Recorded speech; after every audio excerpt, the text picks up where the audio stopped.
give this to you. I want you to have this with my blessing. In goes the mustard.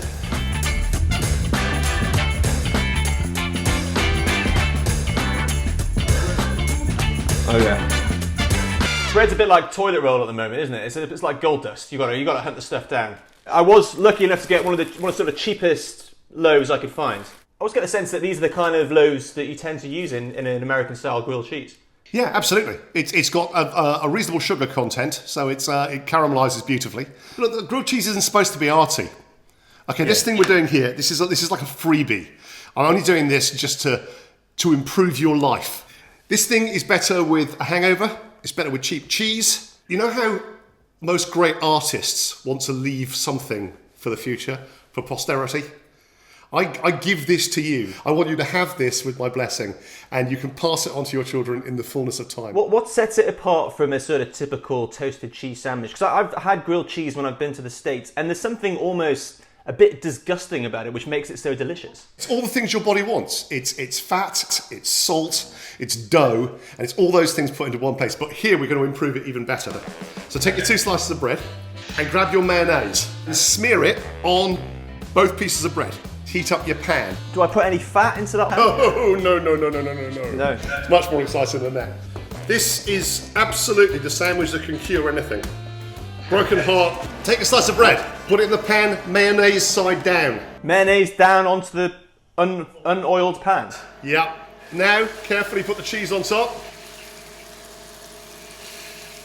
Then put the second piece of bread on top of that, mayonnaise side up. Got you. Good. A bit of cheese overboard.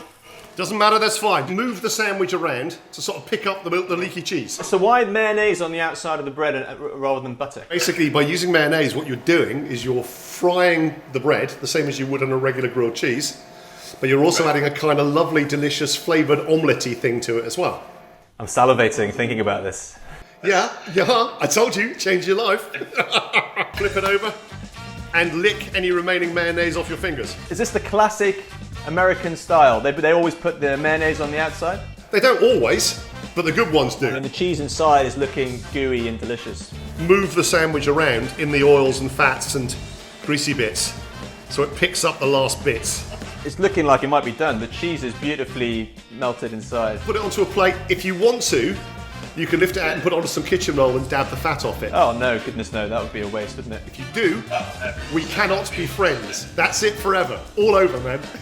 You are dead to me. Oh, a bit of cheese is starting to ooze out now.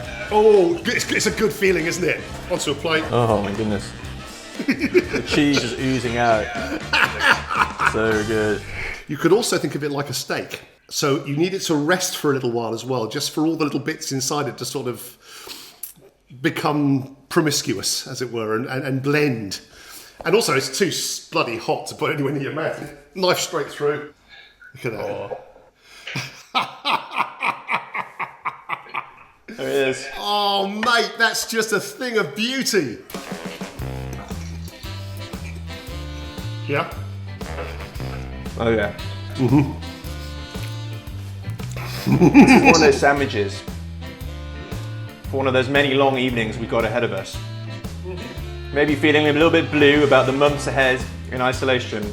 Make one of these. Somebody said the other day that they don't feel like keeping some of their older wines anymore. You know, life is too short to put these things off. I've got a 200-pound bottle of Côte d'Aron I found at the bottom of the wine cellar, and I'm going to drink it with a grilled cheese sandwich next week. We've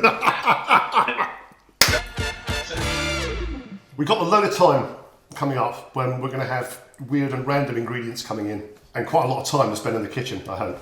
And what's nice about something like bechamel is it's probably the first thing you'd learn at catering college. It's absolutely the simplest, most basic tool to play with. Add some milk to the basic paste and maybe some chicken stock, and you've got cream of chicken soup. If you add meat stock to it, you've got a thick, dark gravy. We're actually going to thicken some beer to make the basis of a sauce, which will have a lot of cheese in it as well, which you can then use to make a Welsh rarebit, which is a brilliant snack, a really, really easy thing, quite a sort of child pleaser, quite a crowd pleaser as well. Stick that slice of bread in the toaster. Just don't have it on too dark. Cut a lump of butter here, about the size of a tablespoon full, I suppose.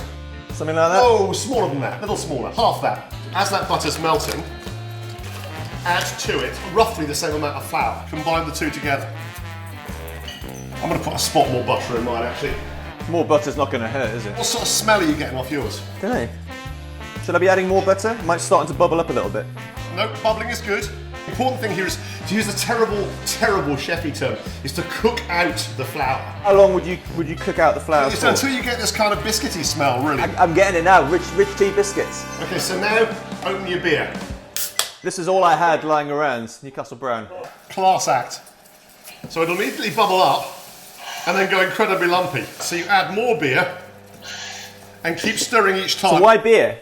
Why are we doing this with beer and not milk, as I suspect you would do normally? Because beer and cheese is an amazing, delicious combination. Mine's gone like scrambled eggs. That's okay, keep stirring. Is that more like it? Yep, that's great. Okay, stick a couple of teaspoonfuls at least of English mustard in there. I've got Dijon, is that okay? Dijon will be absolutely fine. Then a big shot of Worcester sauce, dump in your cheese.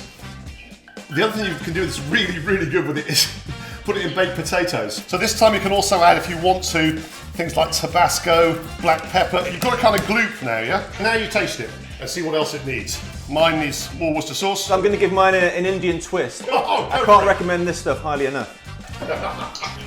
I've always wanted to lay this stuff out on greaseproof paper, let it go cold, and you could slice it into squares, the same as that really bad American burger cheese. Oh wow, this would be the ultimate burger slice. This Guinness, I mean, I know it's middle of the afternoon, but you know, we're in lockdown, mate. It's got to be done. It's almost like Christmas, isn't it, being in lockdown? Minus the seasonal cheer. Good. Oh yeah. Smear it on top, right to the edge, but thicker and heavier in the middle. Oh, some of it seems to have leaked onto my finger. Oh no. So shove it under your grill. Whoa, I think I've saved it in the nick of time. Okay, I'm gonna have to show you a trade secret here. Basically, you take a knife, don't cut it, just push down into the cheese in the top, like this. No, like this, watch. 1, 2, 3, and then 1, 2, 3. So you cross-hatch the top with grooves. That gives you a place for the extra Worcester sauce to run in through the cheesy cover.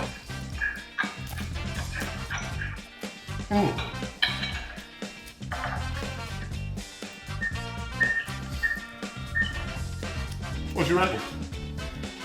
I think that's just the most unbeatable thing.